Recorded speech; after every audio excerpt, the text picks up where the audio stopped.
Ngiye kubasuhuza inshuti zanjye bakunze b'inshuti y'Igikoni TV. Nejejwe no kubana namwe kuri uyu munsi rero nejejwe cyane rwose n'inkunga yanyu nkomeje kubona.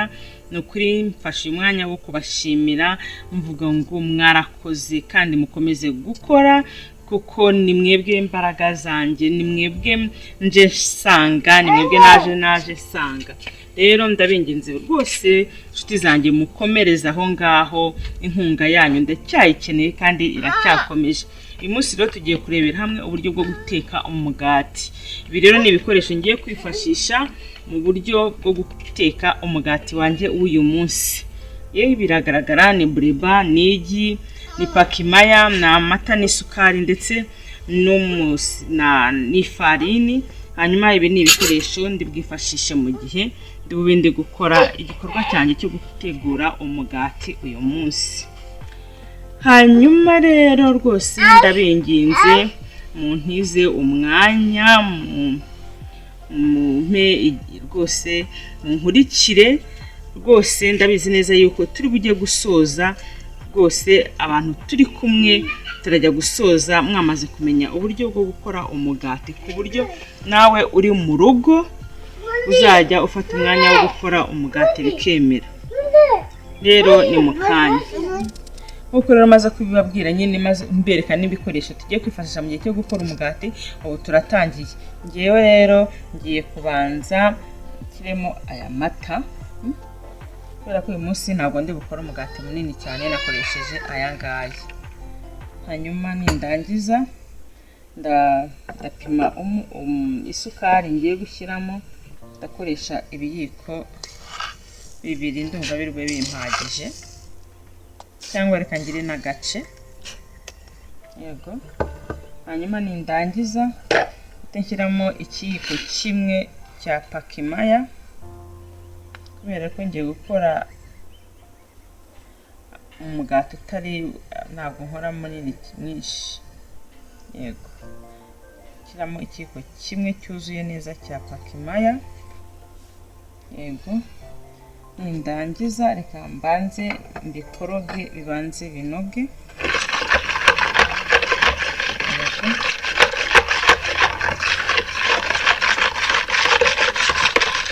Banze ivange ino sukari, bibaye byiza wabishyiramo ifarini rwose yamaze kunoga, kugira ngo bikorohere. Ari itaranoga nta pati yawe ishobora no kugenda yangirika, ugasanga iroroshye cyane ukarwana no kwifatisha bikakugora. Hanyuma banze mbikoroge binoge.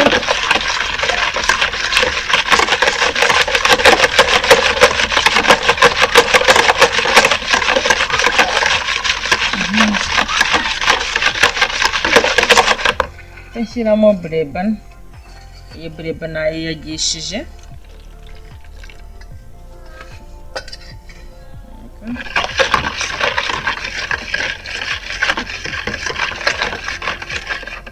Nshyiramo n'igi kare naryo mbanze bikorogera ahandi, kugira ngo ndishyiremo ryamaze kunoga, nibyo byiza.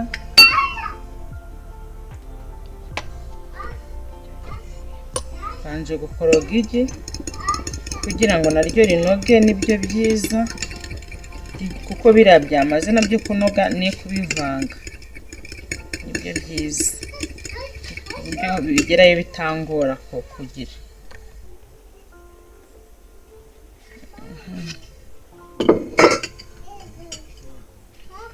Hanyuma bivange uburyo mbona ko binoze neza pe. Ariko ibintu byose mujye mwibuka kubikora n'isuku. Njye nabanje ngakaraba intoki, nkakora namaze gukaraba intoki. Namwe rero mujye mubanza mukore isuku.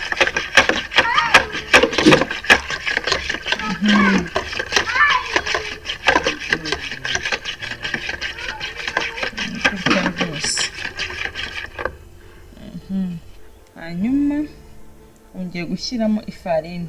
Genda koresha noneho ifarini utukombe 2.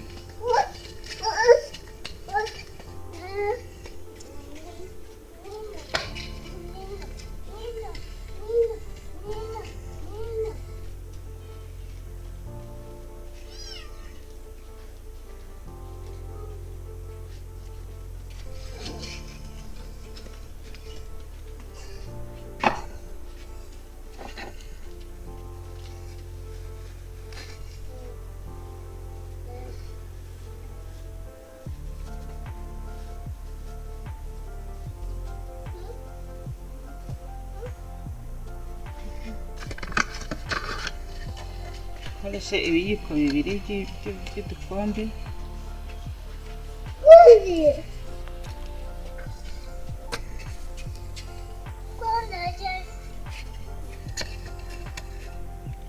byuzuze neza.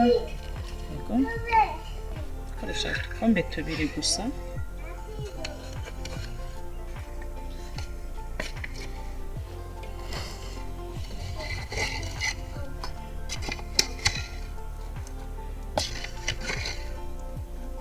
Ndahishije ikiyiko nibyo bimbera byiza kuko bituma itameneka. Gutya iyi ngiyi gusa ngiye gukoresha. Hanyuma nindangiza rero ngiye gukoresha intoki muri hangana. Ibyo ni ibintu tumaze kumenyera twese. Ndumva nta kindi gisigaye, byose nabikoresheje. Twagiye rero mu kuvanga ifarini yacu. Yego,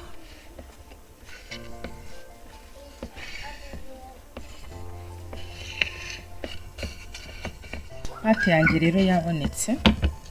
Ngiyi uko imeze, iroroshye, imeze neza pe.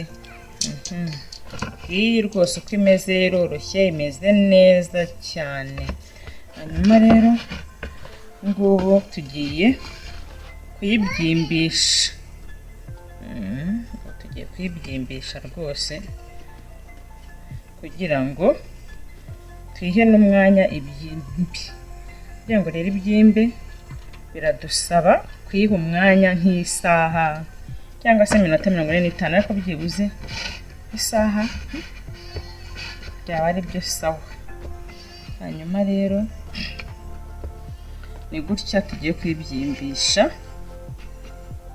Hanyuma hano nasizeho kareba gakeya kugira ngo nisige itaza kukungagarana.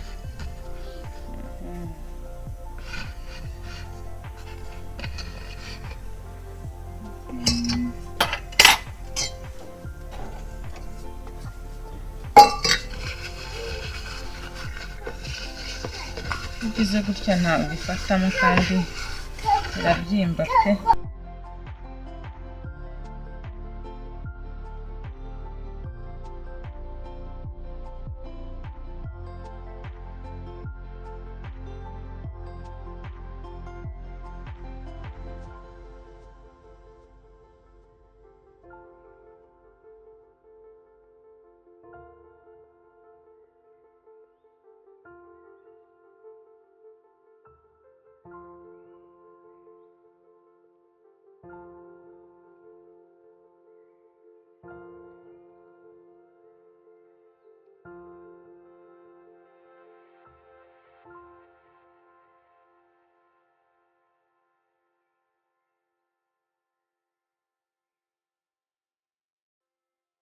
Hanyuma rero pate yacu yabonetse, yabyimbye nk'uko twabitekerezaga, byiza cyane rwose. Yabyimbye rwose nk'uko twarimo tubitekereza, bikwereka nyine iyo ugize gutya nawe uhita ubona ko koko yabyimbye. Ubu rero tugiye gukora umugati wacu. Rero ngewe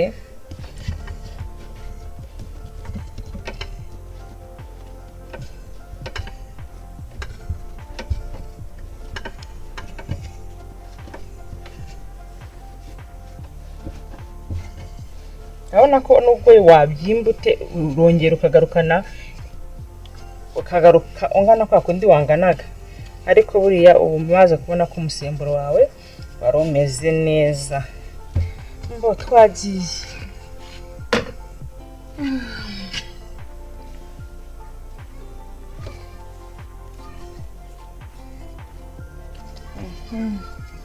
rero umugati ngiye gukora uno munsi. Mubereke aho uri bube uteye.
Istanbul nigeze nerekana ndimo nsigaho amavuta akambyerekanira hano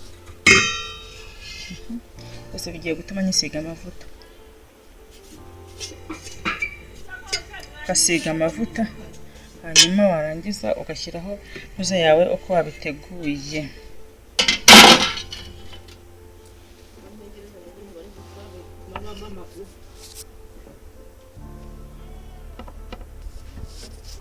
kandi ukabikora ubishyiramo umwanya ku buryo nyine biri byisanzure. Hanyuma rero hano ubu ngubu ngiye gutegura neza ku buryo turi buyikuremo yahiye. No kwitonda kuko no guca biziramo narabibabwiye.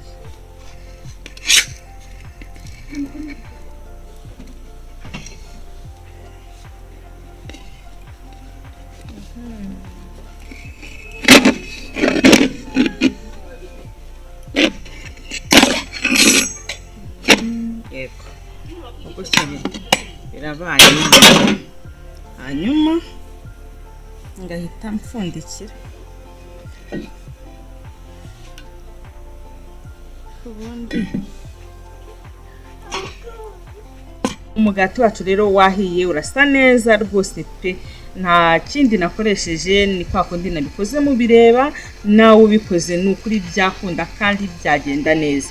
Reka mba menera ibanga ryo gukora uyu mugati nuko uba ufite ino safuriya ikomeye ukaba wizeye neza yuko ikomeye.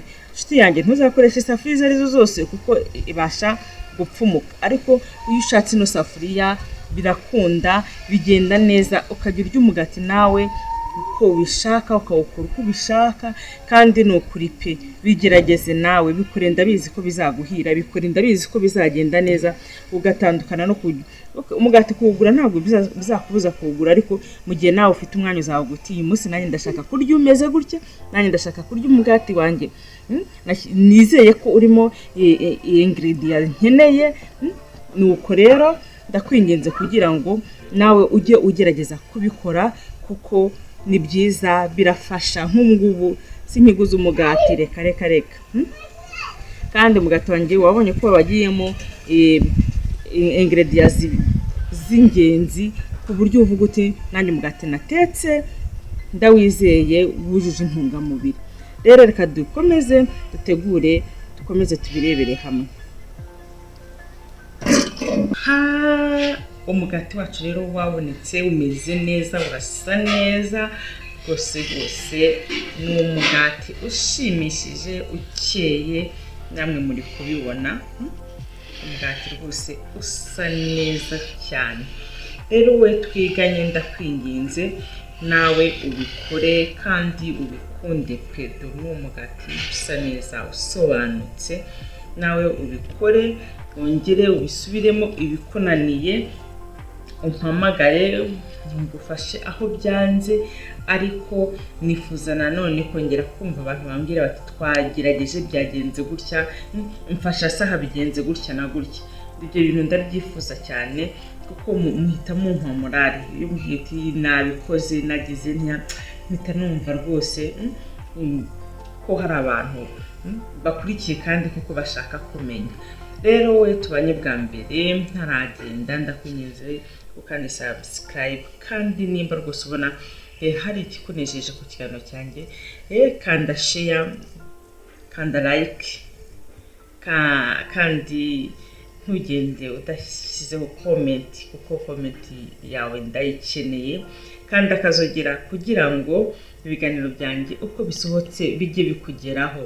Sawa rero nahangaha ikiganiro inyigisho y'uyu munsi nateguye n'iyingiyi nahangaha nyisoreje, hasigaye naho ubutaha ndabakunda, bye bye.